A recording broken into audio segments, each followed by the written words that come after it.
right, a person, a place, a thing, and then you start to judge it as that's just not right for me. I don't like it, and then justify it with all your might, right? And this can play out in, especially for entrepreneurs, around people that we might be prospecting. You know, they just don't seem like the right person for my business, and yet we, instead of just making it that, right? Like that's the truth. Like they're just not right for me. We go into the justifications and the judgment and the wrongness of it all. So today I want to talk about the distinction between discernment and judgment. And this can happen whether it's a belief that we're talking about, or, you know, there's a right and a left, or a decision we're making, you know, and it can show up in, you know, many different situations. So it's really powerful to start to recognize the distinction between discernment and judgment.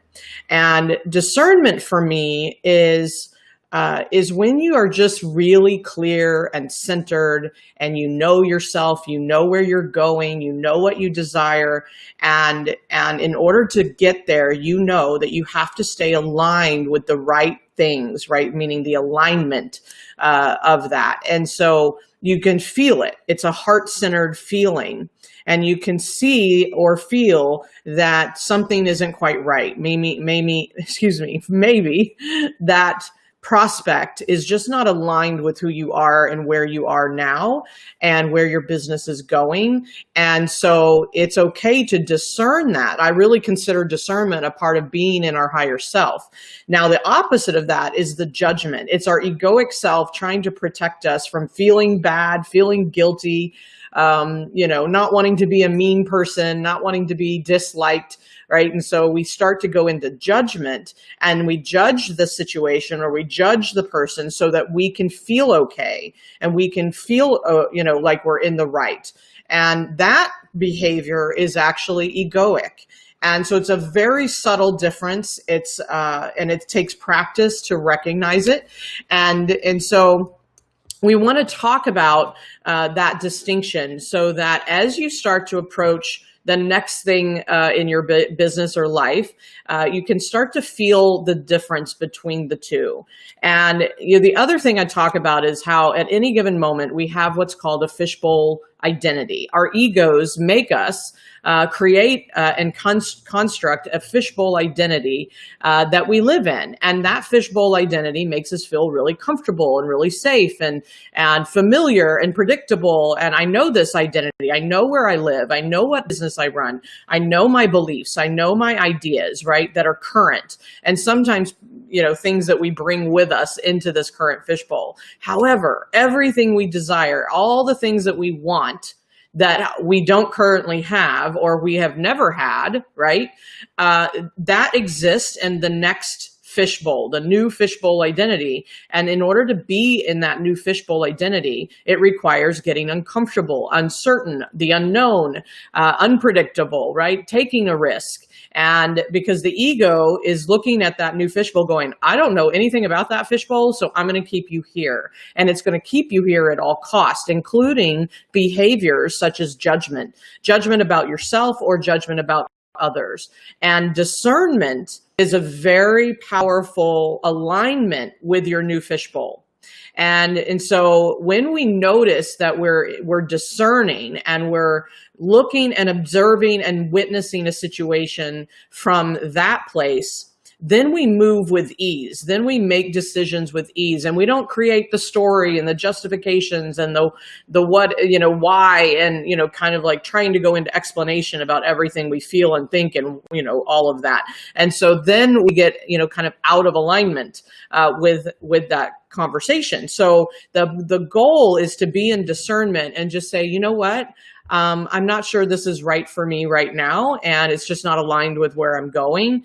And so wish you well, right? It doesn't have to be something ugly or hard or uncomfortable. It just needs to be the truth. And so I have a feeling that many of you, like myself, fall into the judgment really easily because we have these unconscious beliefs and what I call belief loops that don't want us to experience, a reaction from someone else or an uncomfortable vibe because they don't understand why we're saying no to them or why we're declining or, what's really going on. And so their ego tends to get involved because they don't want to be disliked or rejected or what have you. So there's this fight between the egos when we go into egoic behavior. And that's the practice. We've got to practice outsmarting our ego. And so I have discovered in just witnessing, not only my own behavior, but others that I work with. And this was a big conversation last week. And I have a coaching week where I'm coaching a lot of clients. And I was like, wow, people are worried about what people are going to think if they say no to them or they say, you're not the right fit for me as a client. And then they go into justification. Well, the opportunity is to go, wow, if I'm in my higher self, I'm just being honest with who I am and where I'm going.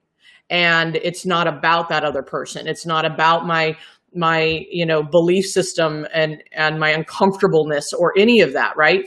And so we don't have any reason at that point, if we are in discernment, to fight for our position and our limitation. We just have the right to say our truth. And it's a very different energy. It's a very high vibe energy to be in discernment. Judgment is a low vibe, conversation, right? So give me a 1 if you're watching this. Give me a 1. Hey, Carolyn, this is nice to see you. Give me a 1 if you are familiar with judgment. Right? If you've ever felt that sense of judgment come over you where you start to justify your decisions and try to explain it away so that, nobody feels bad and you don't have to feel bad. Really, you're trying to protect yourself. Your ego is trying to protect you more accurately. And I'm just curious if you can relate. So share that with me. And so I just want you, thank you. I got a few ones. So thank you for sharing. And I just want you to go into your day to day and recognize judgment for what it is, an ego trick, right? It's just the ego tricking us, right? It's just trying to play a game to keep us safe. And then look at what would I need to do? What behavior would I need to adjust in order to come from a place of discernment? And see, life is set up where we have free will. We have choice. We have freedom of choice. We really do at the bottom line. And yet we put all these constructs, beliefs, systems, structure, right, the have-tos and the requirements and the need for control and every other ego trick, right? I have a list of 14, by the way.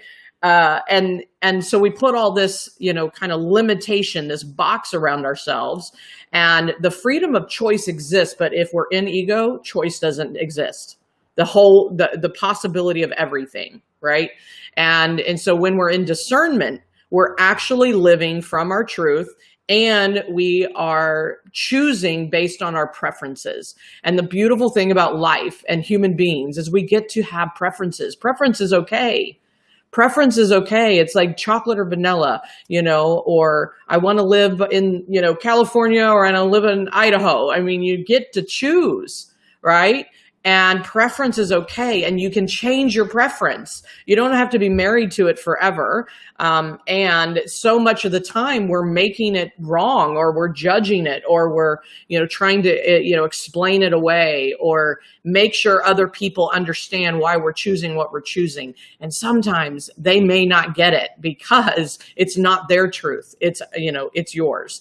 And so today's challenge, truth and dare. Number 1, get really truthful about what you want that's in that new fishbowl.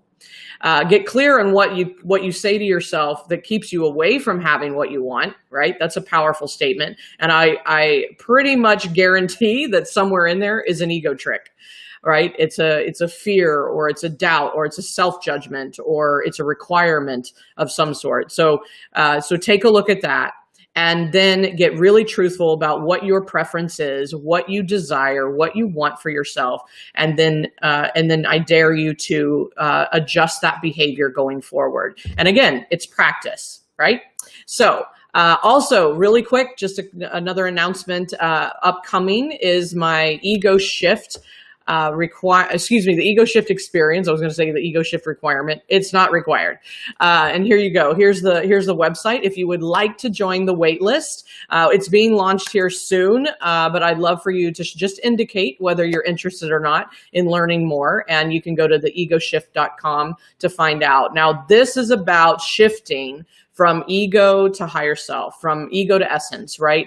And really outsmarting that ego so it stops hijacking our momentum. It's insane how much it hijacks us. And, you know, it's like so smart too. It gets smarter and smarter every single day. And so we've got to outsmart it because we are the one in control. Our mind is not the one in control, but it feels like that, right? It feels like our mind is the one in control. And so the shift is inside of this experience that I'm creating. It's a course, and there also will be an opportunity for some VIP level for a select few. So until next time, I hope this was helpful, something to think about, really start to be aware and inquire, like, what is the difference for me? How do I behave when I'm in judgment and making something, you know, justified versus just discerning, right? That this is my preference or this is not my preference, or this is aligned with where I'm going or not aligned, right? Those are two very different experiences. And then join me in the ego shift experience to dive deep and to really master this practice. So, all right. If you're here live, say hello and thank you for hi, Arlene. Good to see you again. And if you're on the replay, hit #replay. Until next time, let's go get our brave on.